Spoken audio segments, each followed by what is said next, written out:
Welcome to our channel. Today we how to uninstall ClickUp dashboards from clients, detailed guide step by step clearly. To uninstall ClickUp dashboards from clients, begin by logging into your ClickUp account. Navigate to the workspace that contains the dashboards you want to uninstall. Locate the dashboard you intend to remove from the client's view. Click on the specific dashboard to open it. In the top right corner, find and click on the three-dot menu icon. From the drop-down menu, select the option labeled Settings. Once in the Settings menu, look for the Delete Dashboard option. Click on Delete Dashboard to initiate the removal process. A confirmation prompt will appear to ensure you want to delete the dashboard. Confirm your decision by selecting Delete in the prompt. After confirmation, the dashboard will be removed from the workspace. To ensure the client cannot access the deleted dashboard, check their user permissions. If necessary, adjust their access rights within the workspace settings. Lastly, inform the client about the dashboard removal if required.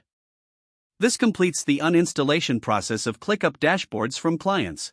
If the page does not load, refresh the browser or try again in a private or incognito window. Make sure you are using the correct email address, then retype it carefully to avoid small typos. If your password is not accepted, use the reset option and create a new strong password you can remember. Check your spam folder for verification or security emails, then complete any requested confirmation steps. Enable two-factor authentication if available to improve account security and reduce unauthorized access risk. After signing in, review your profile details so your contact information and settings are accurate and current. If you see an error message, note it down and try again after restarting your device and internet connection.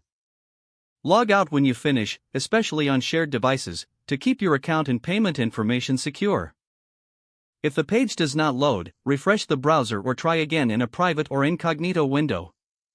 Make sure you are using the correct email address, then retype it carefully to avoid small typos. If your password is not accepted, use the reset option and create a new strong password you can remember. Check your spam folder for verification or security emails, then complete any requested confirmation steps. Enable two-factor authentication if available to improve account security and reduce unauthorized access risk. After signing in, review your profile details so your contact information and settings are accurate and current. Don't forget to like this video and subscribe to our channel for more step-by-step tech guides.